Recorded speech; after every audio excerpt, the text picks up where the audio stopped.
Welcome to smart Galaxy student. আজকে শুরু করছি এসএসসি জিডির ক্লাস, যেখানে আমরা প্রত্যেক দিন বেলা 1টার দিকে এসএসসি জিডির ক্লাসগুলো প্রোভাইড করছি। সপ্তাহে 5 দিন ক্লাস থাকছে।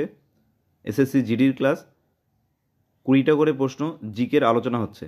যে প্রশ্নগুলো ভেরি ইম্পর্টেন্ট সেই সমস্ত প্রশ্নগুলো আলোচনা হচ্ছে। তোমাদের এসএসসি জিডিতে 20টা প্রশ্ন থাকবে জিকে থেকে, 2 নম্বর করে থাকবে, অর্থাৎ জিকে থেকেই তোমাদের 40 মার্কস থাকছে। এই 40টা মার্কস যাতে তোমরা পাও সেই জন্য আমরা প্রত্যেক দিন প্রশ্নগুলো প্রোভাইড করছি। স্টুডেন্টস, তোমরা জানো স্মার্ট গ্যালাক্সি কোচিং সেন্টার, যার অফলাইন ক্লাসগুলো বালুরঘাট, তপন, গঙ্গারামপুর, বুনিয়াদপুর, কালীগঞ্জ, মালদা, গাজলে হচ্ছে। তোমরা যে কোনো ব্রাঞ্চে ভর্তি হতে পারো। ভর্তির জন্য লিঙ্ক ডেসক্রিপশন রয়েছে, সেখান থেকে গিয়ে ভর্তি হতে পারো। স্টুডেন্টস, মনে রাখবে আমাদের অফলাইন ব্রাঞ্চগুলোতে প্রত্যেকটা বিষয়ের জন্য আলাদা আলাদা শিক্ষক ছাড়া মাঠ এবং আবাসিকে থাকার ব্যবস্থা রয়েছে। অনলাইন যেসব ক্লাস দূরবর্তী স্টুডেন্ট তারা অনলাইন ক্লাসগুলোতে জয়েন করতে পারে। অনলাইন ক্লাসগুলো অ্যাপসের মাধ্যমে করা হয় এবং নোট এবং স্টাডি মেটেরিয়াল সমস্ত কিছু প্রোভাইড করে দেওয়া হয়। তো স্টুডেন্ট, চলো আজকে প্রশ্নগুলো দেখে নিই। প্রথম প্রশ্ন দেখো, ভারতের সিভিল সার্ভিসের জনককে? ভারতের সিভিল সার্ভিসের জনককে? অপশন বলছে লর্ড ডালহৌসি, পরের অপশন বলছে সুরেন্দ্রনাথ বন্দ্যোপাধ্যায়, পরের অপশন বলছে জেনারেল ডায়ার, পরের অপশন বলছে কর্নওয়ালিস। সঠিক উত্তর কী হবে? সঠিক উত্তর হবে কর্নওয়ালিস। লর্ড কর্নওয়ালিস ছিলেন ভারতের সিভিল সার্ভিসের জনক। লর্ড ডালহৌসি তিনি সপ্তবিলোপ নীতি প্রবর্তন করেন, আর জেনারেল ডায়ারের নেতৃত্বে জালিয়ানওয়ালাবাগের হত্যাকাণ্ড হয় 1919 সালে। পরের প্রশ্ন দেখো, পর্যাপ্ত পরিমাণে অ্যামাইলেসের উৎপত্তি স্থল হলো, অ্যামাইলেসের উৎপত্তি স্থল কোথায়? মস্তিষ্ক, রক্ত, থাইরয়েড, অগ্নাশয়। সঠিক উত্তর কী হবে? সঠিক উত্তর হবে অগ্নাশয়। অগ্নাশয় থেকে পর্যাপ্ত পরিমাণে অ্যামাইলেসের উৎপত্তি ঘটে। পরের প্রশ্ন দেখো, কোন নদী কাশ্মীর উপত্যকা দিয়ে প্রবাহিত? কোন নদী কাশ্মীর উপত্যকা দিয়ে প্রবাহিত? সত্যুত্র, ইরাবতী, চন্দ্রভাগা, ঝিলাম। সঠিক উত্তর হবে ঝিলাম নদী, যেটা কাশ্মীর উপত্যকা দিয়ে প্রবাহিত হয়েছে, ঝিলাম নদী। ঝিলাম নদীর তীরে বিখ্যাত সেই পুরু ও আলেকজান্ডারের মধ্যে যুদ্ধ হয়েছিল। সত্যুত্র নদী যেটা, সেটা হচ্ছে ভাকরা নাঙ্গাল বাঁধ এর উপরে সৃষ্টি হয়েছে, এটা পাঞ্জাব প্রদেশের উপর দিয়ে প্রবাহিত। পরের প্রশ্ন দেখো, নর্মদা নদীর উৎপত্তি কোথায়? অমরকণ্টক মালভূমি, বিন্ধ্য পর্বতমালা, মাইথান পর্বতমালা, পালনি পর্বতমালা।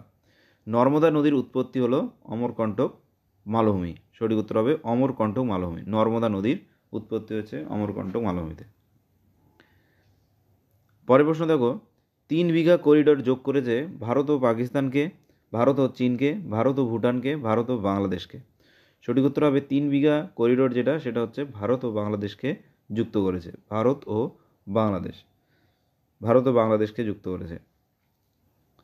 3 বিঘা করিডোর যেটা 2015 সালে নরেন্দ্র মোদী এবং শেখ হাসিনার মধ্যে জমি হস্তান্তর, অর্থাৎ বাংলাদেশে থাকা ভারতীয়দের জমি এবং ভারতে থাকা বাংলাদেশের জমি হস্তান্তর করা হয় 2015 সালে। পরের প্রশ্ন, পীরপাঞ্জাল গিরিশ্রেণী হিমালয়ের নিম্নলিখিত কোন অংশে অবস্থিত? প্রশ্ন বলছে গ্রেটার হিমালয়, প্রশ্ন বলছে ট্রান্স হিমালয়, প্রশ্ন বলছে লেসার হিমালয়, প্রশ্ন বলছে শিবালিক।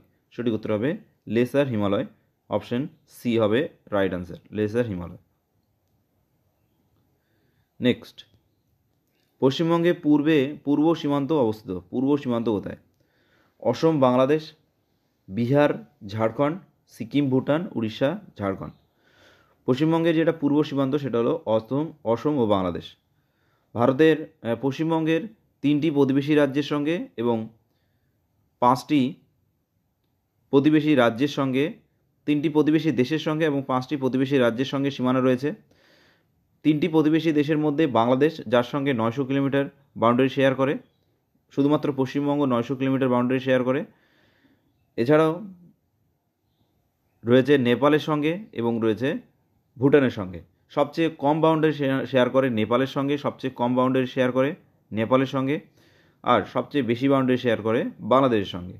রাজ্যগুলির মধ্যে রয়েছে অসম, সিকিম, বিহার, ঝাড়খণ্ড এবং উড়িষ্যা। এই 5টি রাজ্য সবচেয়ে বেশি বাউন্ডারি শেয়ার করে ঝাড়খণ্ডের সঙ্গে এবং সবচেয়ে কম বাউন্ডারি শেয়ার করে সিকিমের সঙ্গে। পরের প্রশ্ন, লাদাখ অঞ্চলে কোন হিমালয়ীয় শহরে মেঘ ফেটে আকস্মিক বন্যা ও বৃষ্টি হয়? লাদাখ অঞ্চলে কোথায়? সঠিক উত্তর হবে লে। লেতে মেঘ ফাটা বৃষ্টি হয়। এবার ডাব্লিউবিসিএসের প্রশ্নটা এসেছিল যে জম্মু কাশ্মীর এলাকায় বা লাদাখে কী প্রকারের বৃষ্টি হয়। ডাব্লিউবিসিএসের প্রশ্নটা এসেছিল, তো কী বৃষ্টি হয়? মেঘ ফাটা বৃষ্টি হয়, মনে রেখো, মেঘ ফাটা বৃষ্টি, লে, ভেরি ইম্পর্টেন্ট কোশ্চেন। পরের প্রশ্ন, ভারতের জাতীয় কংগ্রেসের দ্বিতীয় অধিবেশন সভাপতিত্ব করেন কে? দ্বিতীয় অধিবেশনে সভাপতিত্ব করেন কে? দাদাভাই নওরোজি, বদরুদ্দিন তয়েবজি, ডব্লিউ.সি. ব্যানার্জি নাকি ফিরোজ শাহ মেহতা? সঠিক উত্তর হবে দাদাভাই নওরোজি, যিনি জাতীয় কংগ্রেসের দ্বিতীয় অধিবেশনে সভাপতিত্ব করেন। বদরুদ্দিন তয়েবজি মুসলিম সভাপতি প্রথম ভারতীয় জাতীয় কংগ্রেসের। দাদাভাই নওরোজি যিনি প্রথম ভারতীয় হিসাবে ব্রিটিশ পার্লামেন্টের সদস্য হন, দাদাভাই নওরোজি।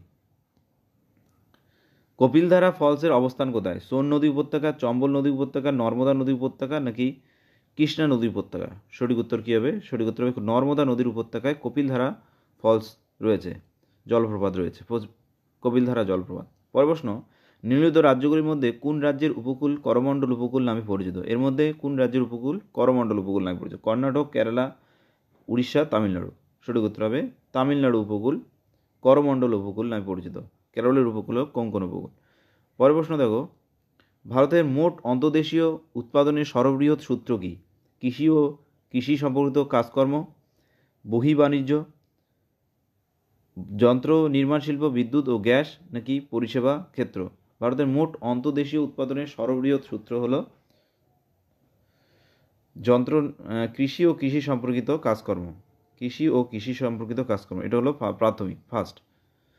কৃষি মনে রাখবে যে অন্তর্দেশীয় উৎপাদনের তিনটি সূত্র, যেটা হচ্ছে আমরা বলি জিএসটি, এটা হচ্ছে তিনটি সূত্র, জিএমটি সরি, এটি হচ্ছে তিনটি সূত্র। একটা হলো প্রাইমারি গুডস, একটা হলো সেকেন্ডারি গুডস, একটা হলো টার্সিয়ারি গুডস, এবং চতুর্থ নম্বর আরেকটি রয়েছে, সেটা হচ্ছে কুইনারি গুডস। পরের প্রশ্ন দেখো, ভারতের কোন রাজ্যের সীমানা সবচেয়ে বেশি সংখ্যক রাজ্যের সঙ্গে সীমানা স্পর্শ করেছে? কোন রাজ্যের সীমানা সবচেয়ে বেশি রাজ্যের সঙ্গে রয়েছে? অপশন বলছে অন্ধ্রপ্রদেশ, পরের অপশন বলছে বিহার, পরের অপশন বলছে মধ্যপ্রদেশ, পরের অপশন বলছে উত্তরপ্রদেশ। সঠিক উত্তর কী হবে? সঠিক উত্তর হবে উত্তরপ্রদেশ। উত্তরপ্রদেশ সীমানা সবচেয়ে বেশি সংখ্যক রাজ্যের সঙ্গে রয়েছে। সঠিক উত্তর হবে উত্তরপ্রদেশ। নেক্সট, হিমালয় হচ্ছে ভঙ্গিল পর্বত, স্তূপ পর্বত, অবশিষ্ট পর্বত, টেবিল ল্যান্ড। হিমালয় যেটা, সেটা হলো নবীন ভঙ্গির পর্বতের উদাহরণ। নবীন ভঙ্গির পর্বত হচ্ছে হিমালয়, যার গঠন এখনও চলছে, সেটা হলো ভঙ্গিল পর্বত, যার কারণে উচ্চতা এখনও বৃদ্ধি পাচ্ছে। পশ্চিমবঙ্গে ক্রান্তীয় চিরহরিৎ অরণ্যের বনভূমি দেখা যায় কোথায়? 1000 মিটারের নিচে, 1000 মিটার থেকে 1500 মিটার, 1500 থেকে 3000 মিটার নাকি 3000 মিটারের উপরে? পশ্চিমবঙ্গে ক্রান্তীয় চিরহরিৎ বনভূমির অরণ্য দেখা যায় 1000 মিটারের নিচে। সঠিক উত্তর হবে অপশন এ, 1000 মিটারের নিচে। পরের প্রশ্ন, দামোদর উপত্যকা বহুমুখী নদী পরিকল্পনা নিম্নলিখিত কোন প্রকল্পের অনুসরণে পরিকল্পিত হয়? মার্কিন যুক্তরাষ্ট্রের টেনেসি উপত্যকা প্রজেক্ট, রাশিয়ার লিনা প্রজেক্ট, আমাজন নদীর উপত্যকার প্রজেক্ট নাকি চীনের ওয়াঙ্গো প্রজেক্ট? সঠিক উত্তর হবে মার্কিন যুক্তরাষ্ট্রের টেনেসি উপত্যকা প্রজেক্ট। এটা হলো দামোদর ভ্যালি বহুমুখী পরিকল্পনা, যেটা ভারতের প্রথম বহুমুখী পরিকল্পনা। পরের প্রশ্ন, পাট চাষের প্রধান ক্ষেত্র হলো Tamil Nadu, Paschimbanga, Kerala, Himachal Pradesh. Very important question SSC জিডির জন্য, এটা হলো পশ্চিমবঙ্গ। পাট চাষের প্রধান ক্ষেত্র হলো ওয়েস্ট বেঙ্গল, পশ্চিমবঙ্গ। ভারতের নৌ বিদ্রোহ কত সালে হয়েছিল? 1942 সালে, 1944 সালে, 1946 সালে, 1948 সালে? ভারতের নৌ বিদ্রোহ হয়েছিল 1946 সালে, 1946 নৌ বিদ্রোহ। ভারতের সর্বাধিক জনবহুল রাজ্য কোনটি? সবচেয়ে কম জনসংখ্যা রয়েছে কোন রাজ্যে? অপশন বলছে রাজস্থান, পরের বলছে সিকিম, পরের বলছে অরুণাচল প্রদেশ, পরের বলছে হিমাচল প্রদেশ। সঠিক উত্তর হবে সিকিম। সিকিমে রয়েছে সবচেয়ে কম জনসংখ্যা, আর জনঘনত্বের দিক থেকে সবচেয়ে কম হলো অরুণাচল প্রদেশ। রাজস্থান হচ্ছে বৃহত্তম রাজ্য, আয়তনের দিক থেকে রাজস্থান বৃহত্তম। ইউপি উত্তরপ্রদেশ হলো সবচেয়ে জনসংখ্যা বিশিষ্ট রাজ্য হলো ইউপি। বিহার হলো সবচেয়ে জনঘনত্বযুক্ত রাজ্য। সবুজ বিপ্লবের জন্য নরমান বোরল্যাক যে ফসল আবিষ্কার করেছেন তা হলো ধান, পাট, ভুট্টা, উচ্চ ফলনশীল গম। মনে রাখবে সবুজ বিপ্লবের জনককে নরম্যান বোরল্যাক। কোন ফসলের জন্য? উচ্চ ফলনশীল গম। উচ্চ ফলনশীল গম, এটা মনে রাখবে যে পাঞ্জাব প্রদেশে উচ্চ ফলনশীল গমের সময় সবুজ বিপ্লব হয়েছিল। মনে রাখবে উচ্চ ফলনশীল গম। এই ছিল আজকের প্রশ্ন। ভেরি ইম্পর্টেন্ট কিছু প্রশ্ন নিয়ে প্রত্যেক দিন বেলা 1টার দিকে উপস্থিত। এছাড়াও সকালবেলা 9টার দিকে ক্লাস হয়, যে ক্লাসটা তোমাদের জিএস পেপার অধ্যায়ভিত্তিক ক্লাস চলে বিগত বছরের প্রশ্নের উপর। তো প্রত্যেকদিন সকাল 9টার দিকে ক্লাস এবং দুপুরে 1টার দিকে ক্লাসটা অবশ্যই অ্যাটেন্ড করবে প্রত্যেকে 100% কমন পাওয়ার জন্য। যারা অফলাইন ক্লাস এবং অনলাইন এবং আবাসিকের জন্য যোগাযোগ করতে চাও তাদের জন্য আমার নাম্বারটা রাখলাম 8759907656। এই নাম্বারে যোগাযোগ করবে। দেখা হচ্ছে পরের ভিডিওতে। ধন্যবাদ সকলকে।